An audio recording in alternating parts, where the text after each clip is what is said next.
you can't find everything you need from the CDC, because the CDC is going to say you're going to have to comply with the manufacturer's instructions in so many different things. And if you're not compliant with the instructions, you're going to be found non-compliant on your inspection. Hey everybody, thanks for joining us again.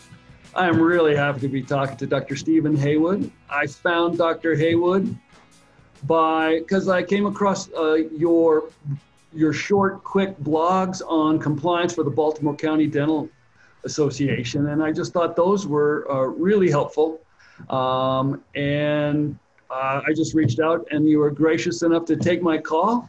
Have you seen there was a recent posting about Legionella in premise plumbing. Buildings may have to learn how to clean or shock their whole systems because whole entire buildings have been sitting stagnant for a month or two. And they may have some concerns about Legionella in not dental water lines, but in building premise plumbing water lines. Do you know anything about that? Have you seen anything about it? I can give you the history on what we were doing in 2003 before this product even came out.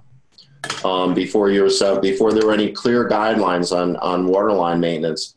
In 2003, a lot of the older dentists like me can remember that we had strategies and protocols for boil water advisories. Right.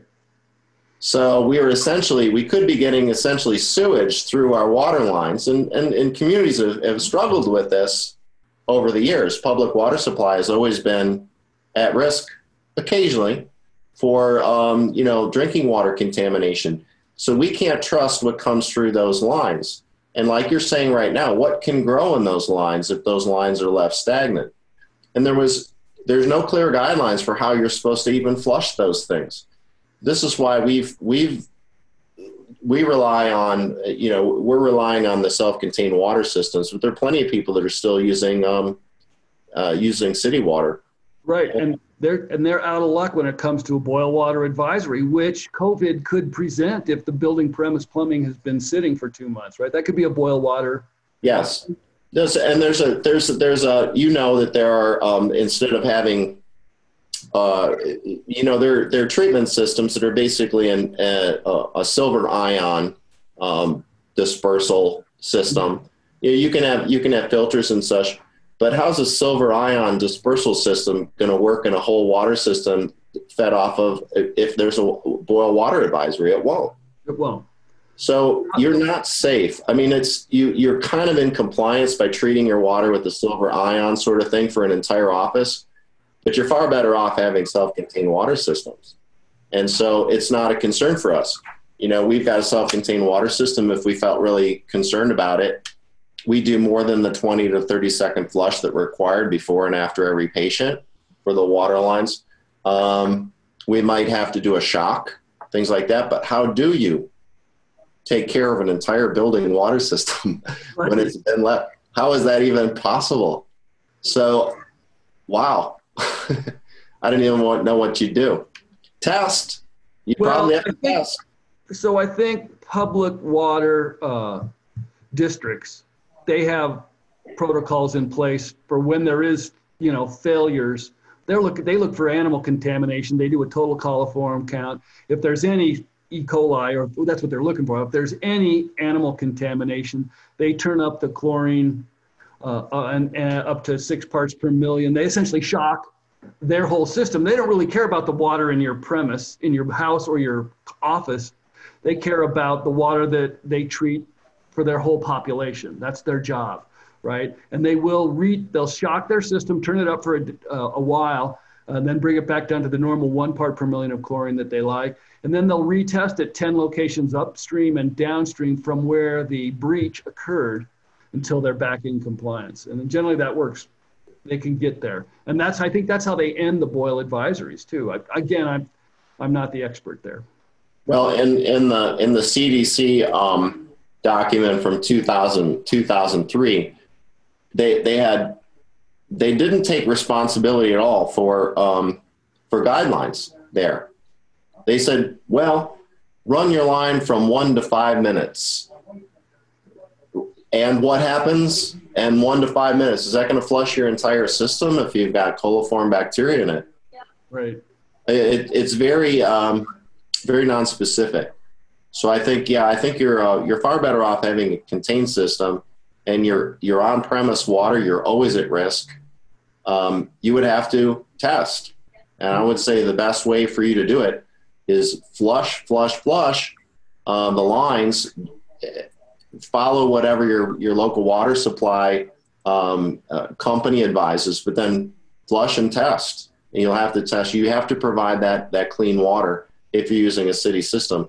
And hopefully fewer and fewer people are on city supply and are on contained systems. Right. In fact, we hear that now is a good time to retrofit. You don't have to buy a whole new equipment. You can just get a retrofit kit and put a water bottle on, so you can have the independent self-contained water bottles for each unit. And then you've got control. You can shock as needed and use a tablet or straw that you like every day. And you can monitor to make sure it's working. And to your point, we recommend that you test your source water. Wherever you fill those water bottles, it's a good idea to make sure that that it's drinkable too. Yes. Good.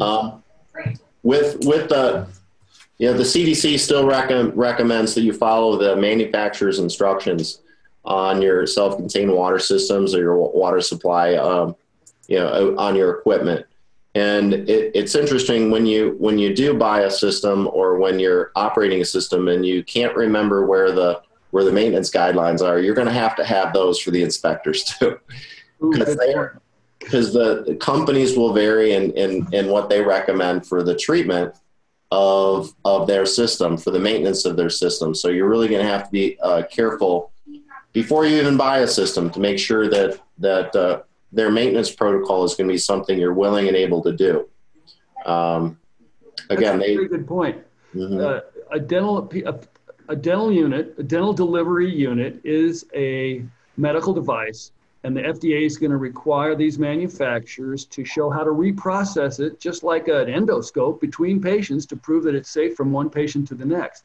And that's included in the instructions for use, which, as you say, nobody can even find, much less read, right? They don't think about it. If you can't find them, please go online, pull up the PDF, and keep it with your infection control stuff, your waterline maintenance stuff, your handpiece maintenance stuff, all the things that you need for that critical delivery system. Make sure you have all the maintenance instruction manuals there for you, and then you can comply by all those. And you can't find everything you need from the CDC, because the CDC is going to say you're going to have to comply with the manufacturer's instructions in so many different things. And if you're not compliant with the instructions, you're going to be found non-compliant on your inspection. So the water systems notwithstanding, you're still going to have to read and make sure you're complying with all the manufacturer's instructions there for maintenance. Interestingly enough, we have DCI units mostly, but the ADEC unit, and I read the instruction manual for them, they ask you in the most recent manual to use tap water. Yep. And we haven't found any. They don't recommend, but they don't preclude you using distilled water. We still use distilled water on ours because I can't stand the thought of using tap water. It makes me cringe. And so they say, well, it might be damaging to some of your equipment.